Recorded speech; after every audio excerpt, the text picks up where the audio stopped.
Hello, welcome to Access. I'm Rob. Joining us is Nath. Hello. Nath, Crash Team Racing. Oh, you've been waiting for this. Nitro-Fueled has been announced. I'm very excited, but I'm also terrified as well. I know. Because I've sort of talked myself into a hole with Crash Team Racing. You have. And I was kind of depending on them never making this. But they have.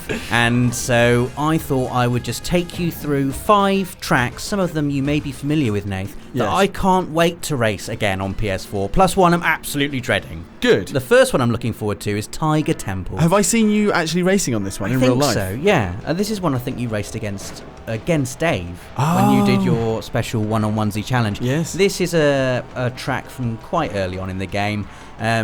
In terms of difficulty, it's quite gentle. There are a couple of nice jumps you can get good speed on. The crucial thing is that this is the first time I ever found a shortcut in Crash Team Racing. And here it comes now, ready? You just got to fire a weapon at that wall. Oh, man. And it opens up a shortcut. But you do have to have a weapon that you can fire forwards. Yes. Right. Yeah. A potion will do it because you can throw a potion forward. But yeah, I remember having loads of very tense races with my sister on this level, and we get to the bit in the track where we knew the shortcut was coming and we'd both hit the weapon box, and one of us would get a bomb and one of us would get like a box of TNT. Right, and that is what would decide the race often. That's not fair. But it's a good track for getting some good drifts on. See, I've got a nitro box here, nothing I can do. I'm so sorry. So I have to skip the shortcut on this lap, which is a big shame. And that's where it comes out. Look, you can see the shortcut spitting you out there. That is harsh. You man. save a lot of the time. And there's just a little example of some lap times I got today. If you want to see how you match up to me. Second level, Sewer Speedway. Now I played this. Oh. This is the track that I lost at EGX. I remember seeing the very last one. The guy who did it was quality, and he was really he knew what he was doing. He got me with the weapon at the beginning, and then I just couldn't catch him. There is a shortcut in this track which is really quite tricky. You have to be going at max speed basically, and you have to do the jump just right. And I'm going to show you where it is. Have you done it on? Because you were capturing this for a long time today. Yes. So I was wondering what you were doing. I have done it. It doesn't look clean. It's not the cleanest way I've ever done it, and I am helped by the fact I've got a speed boost here. But here it comes now. You've got to get some air here, then plough down this bank and hop up there. I mean, you say it didn't look clean, but it worked. Do you know what I mean? It did work, and I have saved a bunch of time on that lap. But that is complicated as hell. That was like using it like a half pipe. And there are quite a lot of shortcuts in the game that are like that. They're all or nothing. Oh. Like if you're in the lead. And comfortably in the lead, do not use that shortcut. Like if you're lagging behind or you're in a really tight race with someone, I mean, it's such a risk, man. It's such a risk going for that shortcut. Like I'm only going for it out of desperation, and I did it today just so I could show you on the capture. I can't remember the last time you came across as such an authority on a game, man. This is great. You really know what you're talking about. Stupid. Here we go. Here's a few of my lap times on Sewer Speedway. Next up, I think this might be my favourite track that we've got coming up now. This is Cortex Castle. Nice.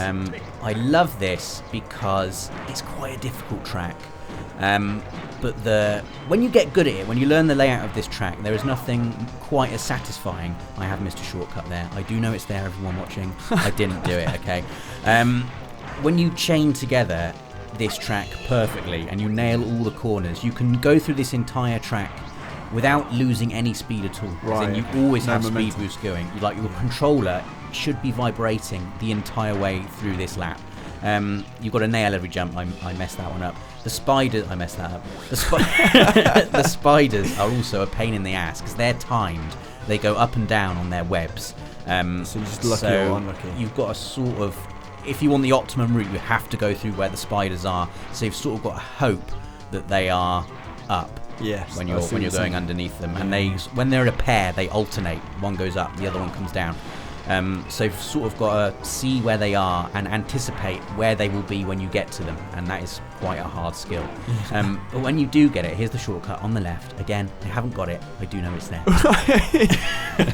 But when you do get it, this is, I think, my actual most favourite track in the game. It's so satisfying to pull off a perfect lap through here. That was the optimum route. I went underneath the spider because it was up there. And there's a few of my lap times there.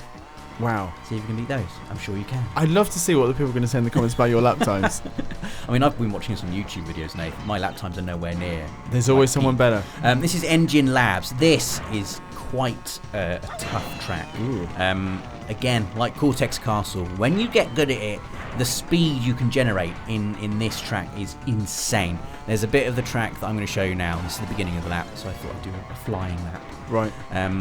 I like these turbo ramps at the beginning. You can get some really good speed going here. There's a big blue turbo speed tunnel coming up now, which is just great fun. Here it is.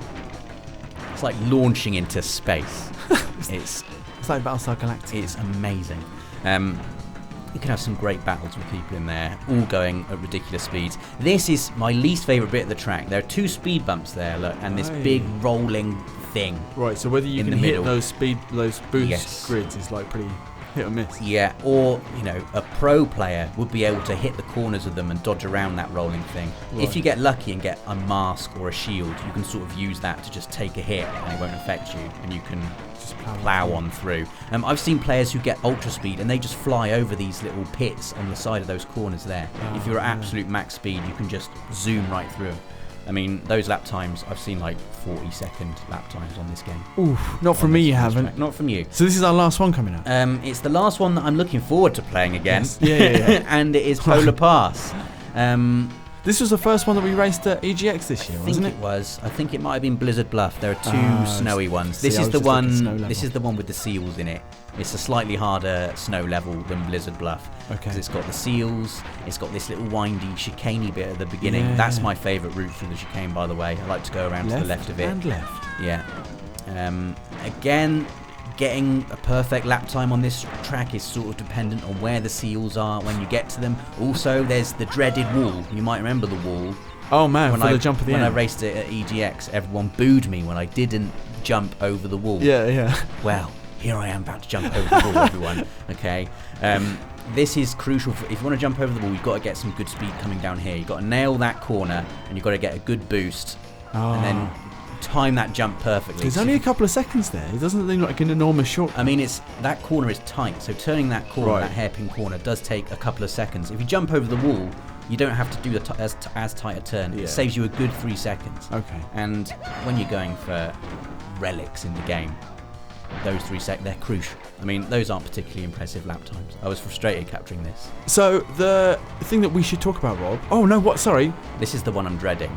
Right. Hot Air Skyway. But please carry on. No. I didn't realise you'd thrown in one that you were dreading. Yeah. This is... I can see why. It's not got any edges. This is the... Remember, you maybe take this... This is why. That jump. Yeah, That's man. the short... You don't have to do I was that just one. trying to make the show a bit more lively, but I didn't expect you to actually go for it. That's the chicken's way out. That way. Yeah. I mean, to be fair, I did completely muck that one up by failing to even time the jump right. But I don't think I'd have got it even if I did. So this obviously, like, you know, this is like a kind of a karting game staple, isn't it? Like a kind of a track in the sky with no edges. Yes. And watching you and the guy you played both knowing the track quite well, both and being quite close and really like pushing it, it was so stressful. Just as as a spectator. Playing this track under pressure is very stressful because I know that I have the ability to nail this track, and playing it under any kind of pressure, you just go off the edge all the time. Yeah. It's a real pain. Anyway, I managed to string quite a good run together until I got to that jump again. You'll see, which is where we end the video. Oh, right. But this, I'm not looking forward to having to do this in the story mode. Like, you have to race through all the tracks in the story mode. You have to win them.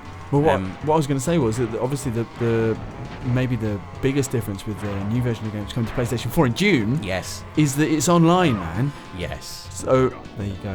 So that's going to be tough for you, isn't it? It's going to be very tough. Please come and race me online. You won't know it's me. We'll have to do a stream. We're going to have to do a stream where you. I know.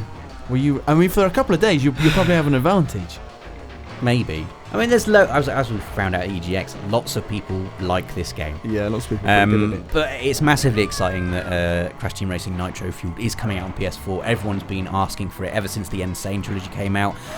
Please let us know how excited you are for the game in the comments. Tell me how rubbish I am. I'm sure you already have. And I'll see you on the track in June.